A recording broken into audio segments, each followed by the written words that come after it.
Hello friends, my name is Pinky Kumari and I welcome you all on my YouTube channel Genesis Political Science।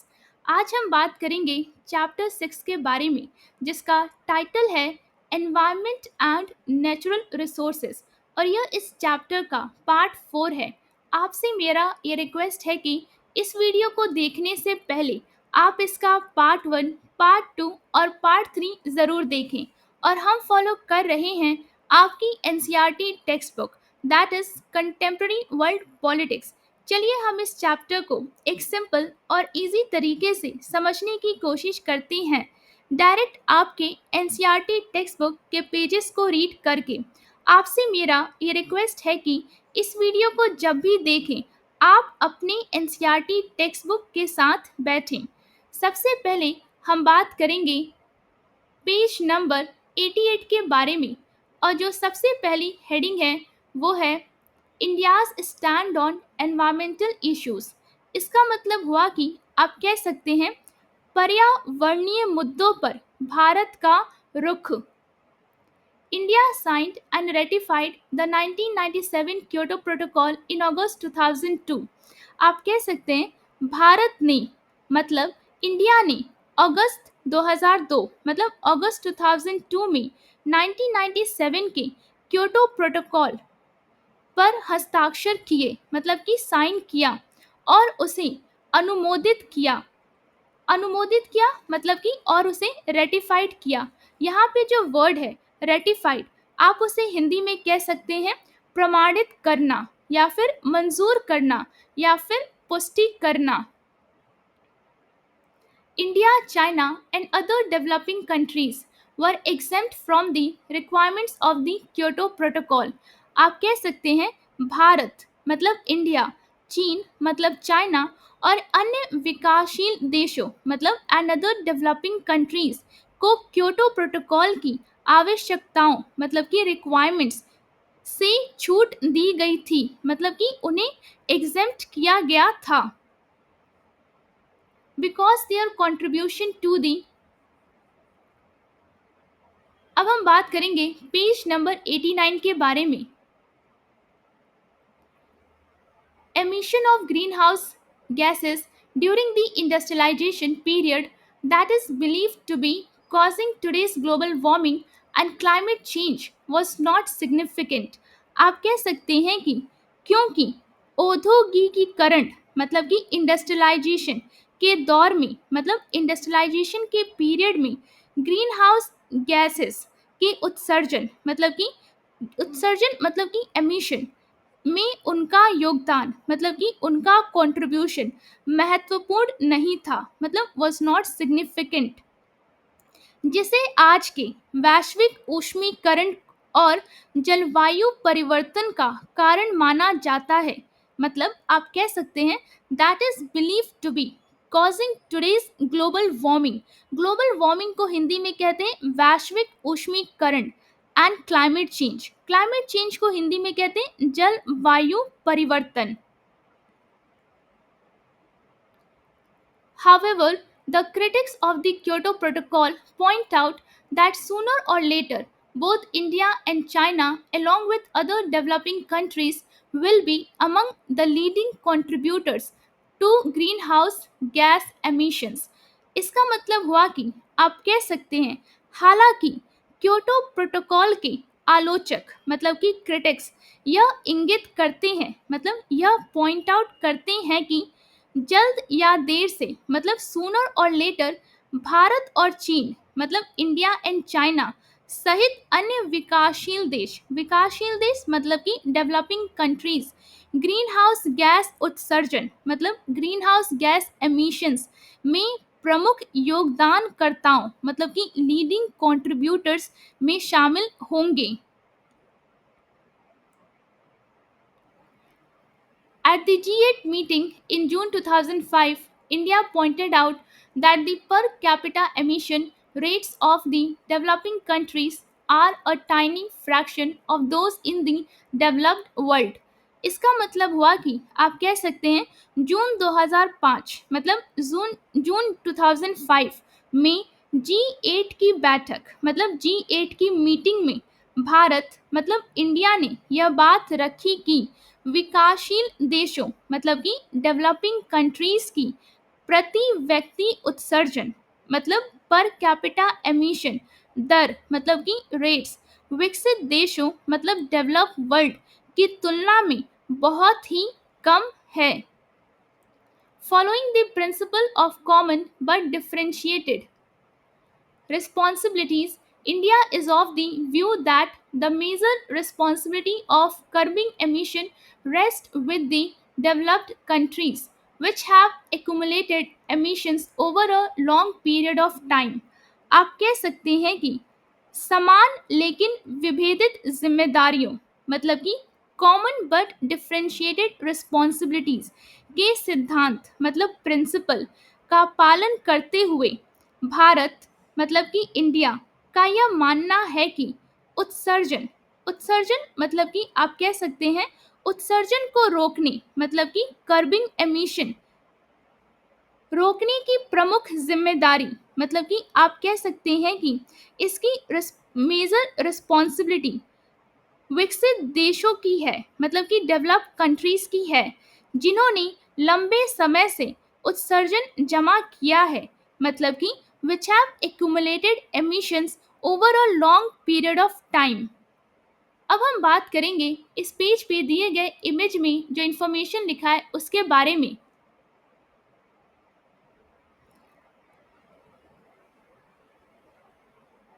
सबसे पहले हम बात करेंगे coastal environmental issues के बारे में मतलब तटीय पर्यावरणीय समस्याएं।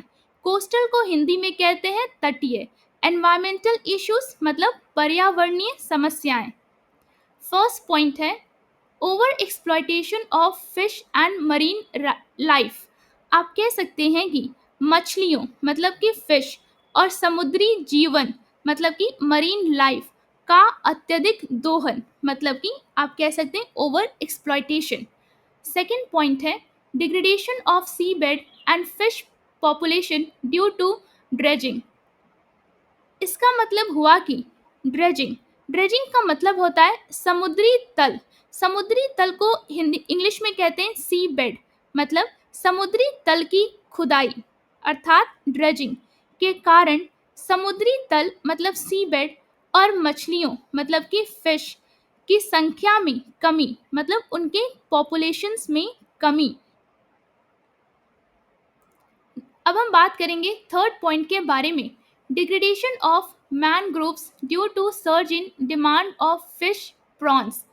आप कह सकते हैं कि इसका मतलब हुआ कि मछलियों मतलब कि फिश और झींगों मतलब झींगों को इंग्लिश में कहते हैं प्रॉन्स की बढ़ती मांग के कारण मैंग्रोव्स वनों का नष्ट होना मतलब डिग्रेडेशन ऑफ मैंग्रोव्स।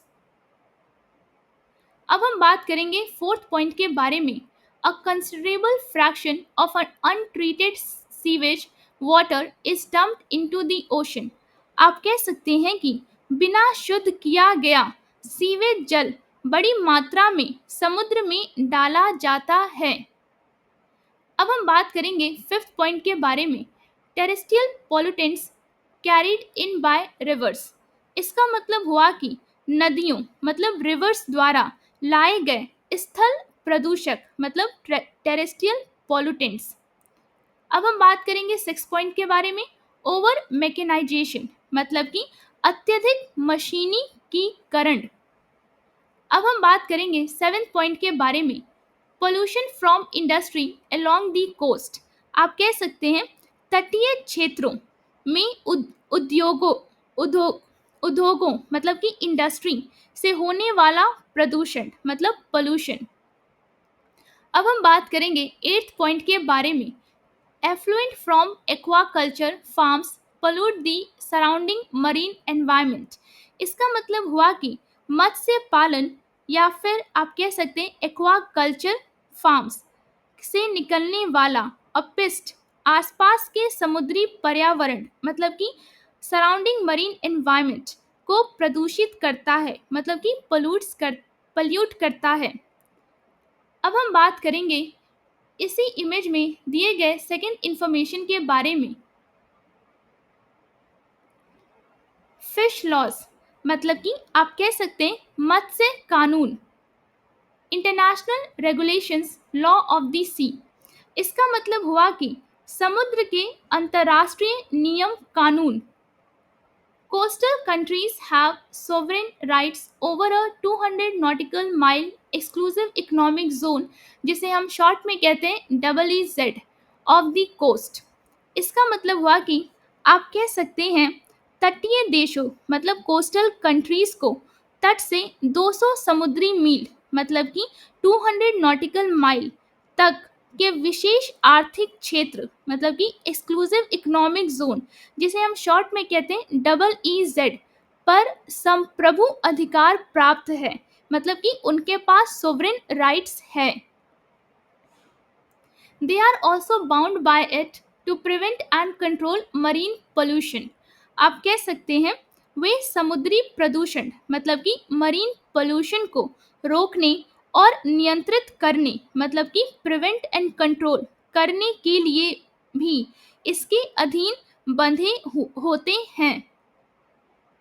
अब हम बात करेंगे नेशनल रेगुलेशंस फिशरीज एक्ट के बारे में, मतलब राष्ट्रीय मछली पालन या फिर राष्ट्रीय मत्स्य पालन अधिनियम। अधिनियम को इंग्लिश में कहते हैं एक्ट, एवं नियम, नियम को इंग्लिश में कहेंगे रेगुलेशंस, जिसका टाइम पीरियड है 1897। prohibits the use of poison and dynamite in the use of inshore fishing and regulates net sizes and construction of weirs। इसका मतलब हुआ कि आप कह सकते हैं कि तटीय मछली मतलब कि इनशोर फिशिंग में जहर और डायनामाइट मतलब कि पॉइजन एंड डायनामाइट के उपयोग मतलब कि यूज पर प्रतिबंध लगाता है मतलब कि कहीं ना कहीं से प्रोहिबिट्स करता है, तथा जाल के आकार मतलब कि नेट साइजेस और बांध, जिसे हम इंग्लिश में कहते हैं वियर्स, के निर्माण मतलब कंस्ट्रक्शन को नियंत्रित करता है मतलब कि उसे रेगुलेट करता है। अब हम बात करेंगे amendments to Indian wildlife protection act, जिसका टाइम पीरियड है 1993 से लेकर 1993 एंड 2002। इसे आप कह सकते हैं भारतीय वन जीवन मतलब कि इंडियन वाइल्ड लाइफ संरक्षण मतलब प्रोटेक्शन अधिनियम मतलब एक्ट 1993 और 2002 में संशोधन मतलब कि amendment. Fish are added under the definition of animals, आप कह सकते हैं मछलियों को पशुओं की परिभाषा मतलब डेफिनेशन में जोड़ा गया मतलब ऐड किया गया। अब हम बात करेंगे मरीन फिशिंग पॉलिसी के बारे में, मतलब कि आप कह सकते हैं सामुद्रिक मत्स्य नीति, जिसका टाइम पीरियड है 2004 2004। मेन ऑब्जेक्टिव्स आर मतलब कि इसके मुख्य उद्देश्य हैं to change marine fish production to the sustainable level, आप कह सकते हैं समुद्री मछली उत्पादन को स्थायी स्तर पर लाना, स्थायी स्तर पर मतलब कि सस्टेनेबल लेवल पर लाना। To increase export and per capita fish protein intake of the masses, आप कह सकते हैं निर्यात मतलब कि इसका मतलब हुआ कि एक्सपोर्ट और जनता के प्रति व्यक्ति मछली प्रोटीन उपभोग को बढ़ाना मतलब कि increase export and per capita fish protein intake of the masses. Ensure economic security of the traditional fisherman, आप कह सकते हैं कि पारंपरिक मछुआरों मतलब कि ट्रेडिशनल फिशरमैन की आर्थिक सुरक्षा मतलब कि इकोनॉमिक सिक्योरिटी सुनिश्चित करना मतलब इंश्योर करना। And to develop environmentally sustainable marine fisheries, आप कह सकते हैं और पर्यावरणीय मतलब एनवायरमेंटली रूप से स्थायी समुद्री मत्स्य पालन मतलब कि सस्टेनेबल मरीन फिशरीज को विकसित करना मतलब डेवलप करना।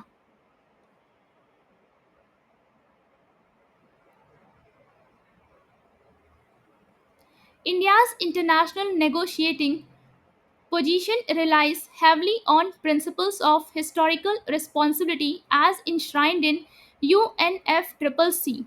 इसका मतलब हुआ कि आप कह सकते हैं भारत की मतलब इंडिया की अंतर्राष्ट्रीय वार्ता मतलब इंटरनेशनल नेगोशिएटिंग की स्थिति मतलब पोजीशन, ऐतिहासिक जिम्मेदारी मतलब हिस्टोरिकल रिस्पॉन्सिबिलिटी के सिद्धांतों मतलब प्रिंसिपल्स पर काफ़ी हद तक निर्भर करती है, जैसा कि यूएनएफ ट्रिपल सी में निहित है। यहाँ पे जो वर्ड है यूएनएफ ट्रिपल सी, इसका फुल फॉर्म है United Nations framework convention on climate change. आप इसे हिंदी में कह सकते हैं जल वायु परिवर्तन मतलब क्लाइमेट चेंज पर संयुक्त राष्ट्र मतलब United Nations framework convention. This acknowledges that developed countries are responsible for most historical and current greenhouse gas emissions and emphasizes that economic and social development are the first and overriding priorities of the developing country parties। अब इससे इसका मतलब हुआ कि आप कह सकते हैं यह स्वीकार करता है मतलब कि यह एक्नॉलेज करता है कि अधिकांश ऐतिहासिक मतलब कि आप कह सकते हैं कि मोस्ट हिस्टोरिकल और वर्तमान ग्रीन हाउस गैस मतलब कि and current green house gas उत्सर्जन मतलब एमिशंस के लिए विकसित देश जिम्मेदार है मतलब कि डेवलप्ड कंट्रीज रिस्पॉन्सिबल है। और यह जोर देता है मतलब कि और यह इम्फेसाइज करता है कि आर्थिक और सामाजिक विकास मतलब कि इकोनॉमिक एंड सोशल डेवलपमेंट विकासशील देशों मतलब डेवलपिंग कंट्रीज की पहली मतलब कि फर्स्ट और सर्वोपरि प्राथमिकता है मतलब कि ओवरराइडिंग प्रायोरिटीज है। सो अब हम बात करेंगे पेज नंबर 90 के बारे में। So India is very of recent discussions with UNFCCC about introducing binding commitments on rapidly industrializing countries such as Brazil, China, and India to reduce their greenhouse gas emissions।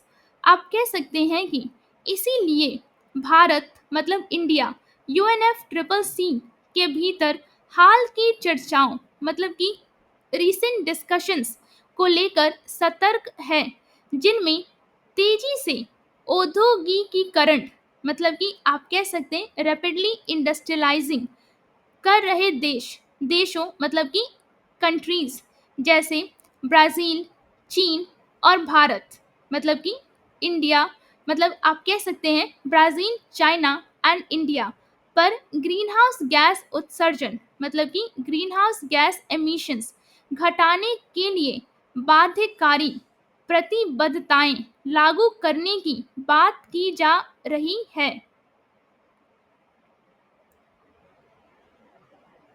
India feels this contravenes the very spirit of UNFCCC। आप कह सकते हैं कि भारत का मानना है कि यह UNFCCC की मूल भावना के विरुद्ध है। Neither does it seem fair to impose restrictions on India when the country's rise in per capita carbon emissions by 2030 is likely to still represent less than half the world average of 3.8 tons in 2000। इसका मतलब हुआ कि आप कह सकते हैं भारत पर प्रतिबंध लगाना मतलब कि इम्पोज रिस्ट्रिक्शंस ऑन इंडिया भी उचित नहीं लगता मतलब it does not seem fair, क्योंकि 2030 तक भारत की प्रति व्यक्ति कार्बन उत्सर्जन मतलब कि आप कह सकते हैं पर कैपिटा कार्बन एमिशन की वृद्धि मतलब कि राइज 2000 में मतलब 2000 में विश्व औसत मतलब वर्ल्ड एवरेज 3.8 टन से आधे से भी कम रहने की संभावना है। Indian emissions are predicted to rise from 0.9 tons per capita in 2000 to 1.6 tons per capita in 2030। आप कह सकते हैं कि भारत के उत्सर्जन मतलब इंडियन एमिशंस के 2000 मतलब 2000 में प्रति व्यक्ति मतलब कि आप कह सकते हैं कि पर कैपिटा 0.9 टन से बढ़कर 2030 में 1.6 टन प्रति व्यक्ति तक पहुंचने का अनुमान है, मतलब कि प्रिडिक्शन है।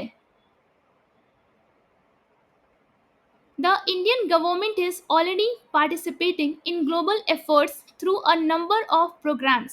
आप कह सकते हैं कि भारतीय सरकार मतलब इंडियन गवर्नमेंट पहले से ही कई कार्यक्रमों मतलब कि नंबर ऑफ प्रोग्राम्स के माध्यम से वैश्विक प्रयासों मतलब ग्लोबल एफर्ट्स में भाग ले रही हैं, मतलब कि आप कह सकते हैं पार्टिसिपेट कर रही हैं। फॉर एग्जाम्पल मतलब कि उदाहरण के लिए India's national auto fuel policy mandates cleaner fuel for vehicles. आप कह सकते हैं भारत की राष्ट्रीय ऑटो फ्यूल नीति मतलब India's national auto fuel policy वाहनों के लिए स्वच्छ ईंधन को अनिवार्य करती है, मतलब mandates cleaner fuels for vehicles. The Energy Conservation Act passed in 2001 outlines initiatives to improve energy efficiency. आप कह सकते हैं कि 2001 में मतलब 2001 में पारित मतलब पास्ट ऊर्जा संरक्षण अधिनियम मतलब कि एनर्जी कंजर्वेशन एक्ट ऊर्जा दक्षता मतलब एनर्जी एफिशिएंसी में सुधार मतलब इम्प्रूव के लिए पहल की रूपरेखा प्रस्तुत करता है। Similarly, the Electricity Act of 2003 encourages the use of renewable energy. इसका मतलब हुआ कि इसी प्रकार 2003 मतलब 2003 का विद्युत अधिनियम मतलब इलेक्ट्रिसिटी एक्ट नवीकरणीय ऊर्जा मतलब रिन्यूएबल एनर्जी के उपयोग मतलब यूज को प्रोत्साहित करता है मतलब इनकरेज करता है। Recent trends in importing natural gas and encouraging the adoption of clean coal technologies show that India has been making real efforts.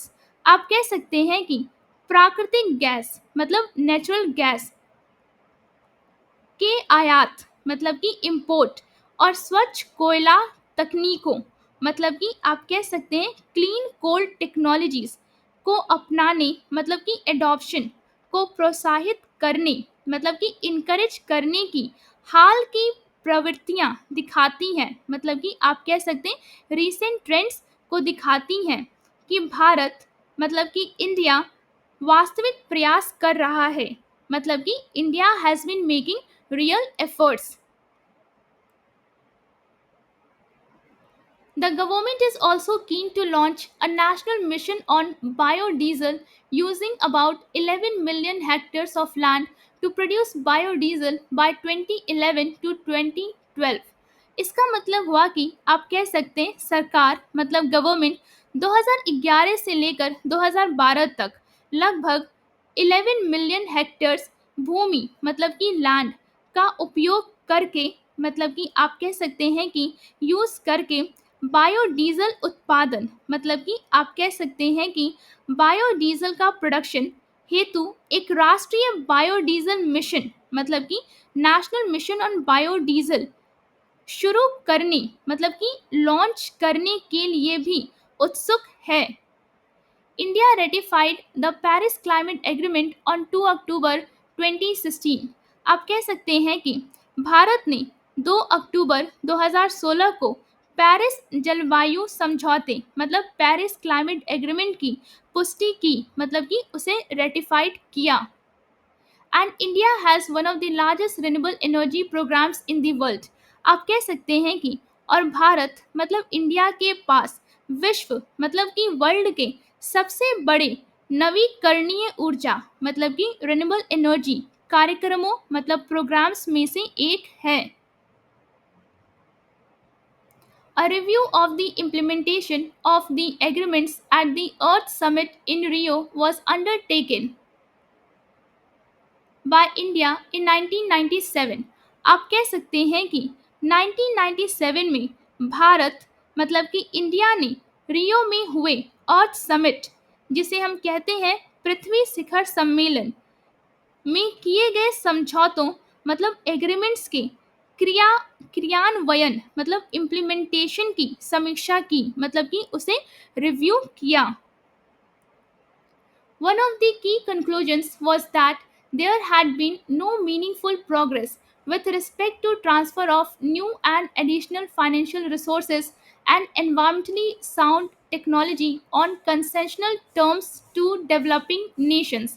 आप कह सकते हैं कि मुख्य निष्कर्षों मतलब कि आप कह सकते हैं कि कंक्लूजन्स में से एक था कि विकासशील देशों मतलब कि आप कह सकते हैं कि डेवलपिंग नेशंस को नई और अतिरिक्त वित्तीय संसाधन मतलब कि new and additional financial resources तथा पर्यावरण मतलब कि एनवायरमेंटली पर्यावरण के अनुकूल तकनीक रियायती शर्तों मतलब कि environmentally sound technology on concessional terms पर उपलब्ध कराने में कोई ठोस प्रगति मतलब कि प्रोग्रेस नहीं हुई थी। India finds it necessary that developed countries take immediate measures to provide developing countries with financial resources and clean technologies to enable them to meet their existing commitments under UNFCCC। आप कह सकते हैं कि भारत मतलब India मानता है कि विकसित देशों मतलब डेवलप्ड कंट्रीज को तुरंत मतलब इमीडिएट कदम मतलब मेजर्स उठाने चाहिए ताकि विकासशील देशों मतलब कि डेवलपिंग कंट्रीज को वित्तीय संसाधन मतलब कि फाइनेंशियल रिसोर्सेज और स्वच्छ तकनीक प्रदान की जा सके। स्वच्छ तकनीक मतलब कि क्लीन टेक्नोलॉजीज प्रदान की जा सके जिससे वे UNFCCC के तहत अपनी मौजूदा प्रतिबद्धताओं मतलब कि एग्जिस्टिंग कमिटमेंट्स को पूरा कर सकें। India is also of the view that the SAARC countries should adopt a common position on major global environment issues so that the region's voice carries greater weight। आप कह सकते हैं कि भारत मतलब इंडिया का यह भी मानना है कि सार्क देश मतलब कि सार्क कंट्रीज प्रमुख वैश्विक पर्यावरणीय मुद्दों मतलब कि मेजर ग्लोबल एनवायरनमेंट इश्यूज पर एक साझा रुख अपनाएं मतलब कि आप कह सकते हैं कि एक कॉमन पोजीशन को अपनाएं ताकि इस क्षेत्र की आवाज को अधिक महत्व मिल सके मतलब so that the region's voice carries greater weight. उम्मीद करती हूँ जो पेजेस आज हमने डिस्कस किया वो आपको एक सिंपल और इजी तरीके से समझ में आया होगा। अगर वीडियो अच्छा लगा हो तो लाइक और सब्सक्राइब करना ना भूलिए, शेयर जरूर करें और अपने दोस्तों को भी इस चैनल के बारे में बताइए। कमेंट्स में अपनी राय ज़रूर दें, बेल आइकन पे क्लिक करें ताकि अगला वीडियो मिस ना हो। In the end, I truly thank you for your time and support in watching this video.